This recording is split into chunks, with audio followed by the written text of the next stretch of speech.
Hi friends, welcome to this latest episode of the Nationalist View, and we have with us a very special guest, Colonel Miri Eisin. Colonel Eisin, thank you so much for joining us. Always a pleasure to be here, Arun. So let me give you a brief introduction of Colonel Eisin, and I'll also be sharing the link of her website in the description box, so you can keep on tracking her work. So Colonel Miri Eisin is an internationally recognized expert on intelligence, security, and the geopolitical landscape of the Middle East. She's a retired colonel from the Israeli Defense Forces. She served there for over 20 years in a variety of high-profile intelligence and operational roles, including as the foreign media advisor to Israeli Prime Minister Ehud Olmert in 2006. And we are going to talk about currently what is going on in Middle East, especially from Israel's perspective, because the headlines in the global media are generally being written, and the coverage of the Iran war over the last few weeks has largely been from the US perspective, and the Israeli perspective is not so much visible in the global media. So we'll try and decode the Israeli perspective. So Colonel Eisin, my first question is, after months of conflict, are we seeing genuine de-escalation with Iran, or this is simply an armed diplomatic pause? And what would convince Israel that Iranian threat has been meaningfully reduced? The Islamic regime of Iran, in the way that it acts, is consistently using diplomacy for violence. And for us, that's the biggest challenge, is that they talk a very good talk, but they also take actions which are physically through mainly proxies. The Islamic regime does not directly attack Israel. Mainly it attacks via Hezbollah in Lebanon, the Houthis from Yemen, and the different Shiite groups that are inside Iraq. And for that matter, they have backed and funded, even if I wouldn't call it a direct proxy, Hamas all of the years. So yes, we're in what I would call a hiatus, meaning they right now are trying to use diplomacy. They're very successful at diplomacy. They manage to position themselves as the wrong, not as the ones who run the proxies. They manage to predict themselves as the attacked side, and not as the ones who are trying to create new rules of the game throughout Western Asia. And here the focus is on the new rules of the game that Iran is trying to create in the Hormuz Straits. So I do think that right now we're looking at what the Iranians certainly would prefer diplomacy, but that it's in between they using violence through their proxies. There's also a discussion which is going on in global media also, that has this war exposed a strategic divergence between Israel and the United States, especially in the latter half of this conflict, when this conflict had begun on February 28th. So there seemed to be complete synergy of goals and objectives between US and Israel. But is there a strategic divergence between Israel and the United States? Because while the US appears to be willing to address Iran's nuclear program separately from its regional proxy network, Israel has consistently maintained that the two are inseparable. So is there a difference of, is there a divergence in the strategic goals now? I don't think that there's any difference in the strategic goals. I absolutely think that there's been a divergence when it comes to the tactics of how you achieve your strategic goals. And in that sense, it connects to what we were saying before. Israel is not against diplomacy. Israel has never been against diplomacy. Our challenge is that the Islamic regime of Iran uses diplomacy and uses it with violence. And how do you contend with that? The United States of America is a world power. Israel is not a world power. So in that sense, we are physically threatened by those Islamic regime capabilities. And for that matter, no other Western country, nor the United States, are not directly threatened by that. The United States is a world power. It needs to stand by all of its allies. Israel is not a world power. We're certainly a regional power, but we have specific allies. If it's the Abraham Accords countries, the countries that Israel has peace treaties with, if it's Jordan or Egypt, but of course the Emirates and Bahrain that have been directly attacked by the Islamic regime of Iran. So again, I think that the strategy is the same. The strategy is first and foremost to make sure Iran does not go nuclear. And Israel has always said, and the platforms, which is the whole aspect of the missile and drone UAV capability, and the proxies, but all of those connect back to that nuclear issue. So the strategy has stayed the same. Make sure that doesn't happen. The tactics on how to get there have certainly diverged, and Israel in that sense sits as one of the regional partners of the United States, not the only one. So, there is a lot of focus on the Strait of Hormuz in this whole war. The US has been trying to keep the Strait of Hormuz open. Iran is using basically it as a leverage, or to put it, more bluntly, basically blackmailing the global community by trying to block the Strait of Hormuz. So, how do you look at these efforts and this focus on Strait of Hormuz? Does Israel believe that the international community is paying too much attention to keep the oil flowing through Strait of Hormuz, and actually too little attention to Iran's use of this Hormuz Strait as a leverage or as a blackmail? So this is going to be my opinion as an Israeli who's far away from the Straits of Hormuz, and I must say we're not as affected by the lack of oil because Israel has discovered in the last decade gas deposits under the Mediterranean Sea, and so we're doing okay energy-wise, more or less. And that's important to say because I think each country looks at it from their own perspective. But Arun, I want people to go and look at their maps. And the reason I want them to look at the map is because the Hormuz Strait is an international seaway. It is not the Suez Canal. It's an international seaway. It's not Iranian territory that a canal was cut and it goes through it. And what the Islamic regime of Iran is trying to do is to change the rules of the game on an international seaway. That has ramifications not just for the oil to the world. That has a big effect in Asia. Think of all of the different straits between all of the different island nations that are in Asia. And you look to the east of India, and you look in and around. And I say that because there were two canals that were carved out and made, the Panama Canal and the Suez Canal. There are other ones, but those are the two major ones. They are physically inside countries. You have to abide by what those countries say.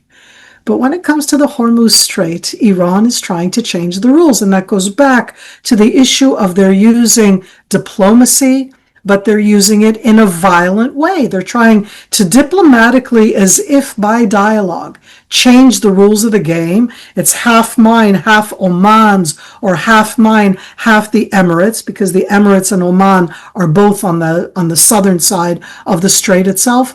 And when they don't agree, the world over the last few months, they bomb, they attack, they send missiles, they send UAVs, they attack oil facilities and water facilities, airports and bases, international arena. That's the way that Iran plays the game.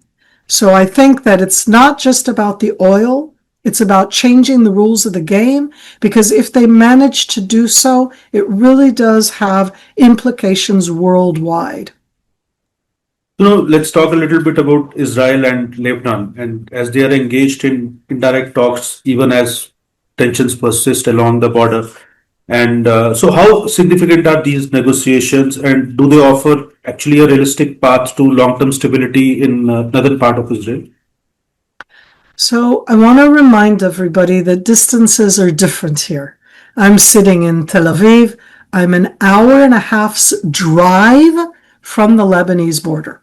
An hour and a half in a car, driving good old 80 kilometers an hour. I'm at the Lebanese border. So we're not talking about negotiations. Again, Iran is 1,000 kilometers away, and the Lebanese border is 120 kilometers away, and we share a border. We do not share a border with Iran. And so the first most important part is that we are talking. That's quite amazing. Lebanon and Israel have been in a state of war from 1948. You understand states of war. You've been in a state of war, I think, with Pakistan probably from 1948, and we've been in a state of war with Lebanon.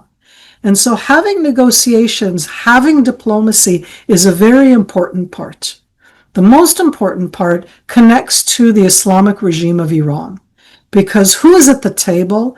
The Lebanese who want to arrive at a resolution with Israel. Who is not there? Hezbollah, who are Lebanese, but they are that Islamic Iranian regime's proxy in Lebanon. Hezbollah are Lebanese. They are Arabic speaking. All of their weapons, all of their ideology, all of what they want comes from the Islamic regime of Iran.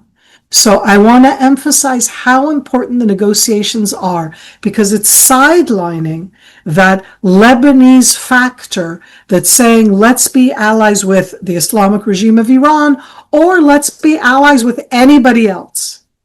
And the direct negotiations are taking place it's under U.S. auspices, but it's direct. For me, it's very exciting. I'm a colonel, and right now there are Israeli generals and colonels who are sitting in the same room, directly talking to Lebanese colonels and generals. That's very important. You want to have a common language. And they're agreeing, that all of them, that Hezbollah is the one that is destabilizing, that Hezbollah needs to be disarmed from what they have, and everybody agrees that the Islamic regime of Iran cannot continue to supply Hezbollah or use Syria to supply in Lebanon Hezbollah. That's very important. So I am optimistic in that sense. I'm Israeli, I'm Jewish. Anything that can go wrong could go wrong. And I again give the examples that we know. Hezbollah is still very strong. They are Lebanese. They're not outsiders who came in. They're part of the Lebanese political fabric. They chose to join the Lebanese political system. So they're both a terror organization supplied by Iran and a political entity that's voted for in Lebanese elections. And so right now, I want us to continue to hit Hezbollah's capabilities and to talk with those who want to eliminate those capabilities just as much as we do. So let's talk about another neighbor of Israel, Syria. So Syria has long been central to Iran's regional strategy of promoting terrorism through its proxies. So with changing dynamics inside Syria, we have seen a regime change there and repeated Israeli operations also there. So how do you assess the current balance of power? So has Iran's influence been weakened significantly in Syria? But another part of it is that is Turkey's influence increasing, which is also a potential threat in terms of promoting Islamic radicalism? You've hit the nail on the head.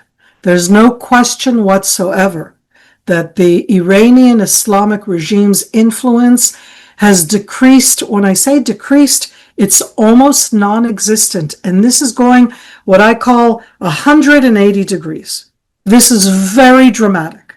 It is a change on who is helping out the regime, not Iran. Who is rebuilding its capabilities, not Iran. Who is trying to use the Syrian territory as the conduit, as the go-between to supply weapons to Hezbollah, not Iran. Syria is also not allowing this new Syria, Hezbollah, to have any foothold in Syria. And people may not know, but Hezbollah itself from Lebanon as an Iranian proxy had a very strong foothold in Syria under the Assads. So we're talking about a new world. But into that space that Iran has left, Turkey has come in. Turkey backed the rebel groups. These are Islamic rebel groups that were quite, some of them, including the president's, Ahmadinejad's own group himself, quite extreme Sunni Islamist groups, as opposed to Hezbollah and the Islamic regime of Iran and the former regime of Syria that were Shiite based. So we have now a big change. Turkey is not the exact same as Iran. And here I want to make 2 points. One is that Turkey has a border with Syria. That, from my Israeli perspective, Turkey borders Syria in the north, Israel borders Syria in the south. That's already much closer. Iran did not border Syria. It had to go through either Turkey or Iraq or Jordan to be able to get, Iran doesn't border Jordan either, to be able to get to Syria and then to Hezbollah. Turkey directly borders Syria. It is a very long border. And that for us is a big change because Turkey can come on and in. It's like they're there. Turkey is Sunni and the bulk of Syria is Sunni, and that was part of the whole war there. So those are very scary elements. Where do I have my hope, if I can call it that? Turkey is still a member of NATO. As long as they are a member of NATO, there's the upside and the downside. NATO, I don't say supervises, but they have to stand up to certain criteria that they have to be able to do to be part of NATO. So right now, it's very worrying. And the last point is that Turkey, and this is important, like Iran, Turkey is Turkish. You've had in the, 400 or 500 years ago, inside India, the empires that you had, I think, were more Iranian, Persian-speaking empires. And it's changed drastically and dramatically inside northwestern India, right? But when you talk about Turkish involvement in an Arabic-speaking place, it's not just about Sunni or Shiite.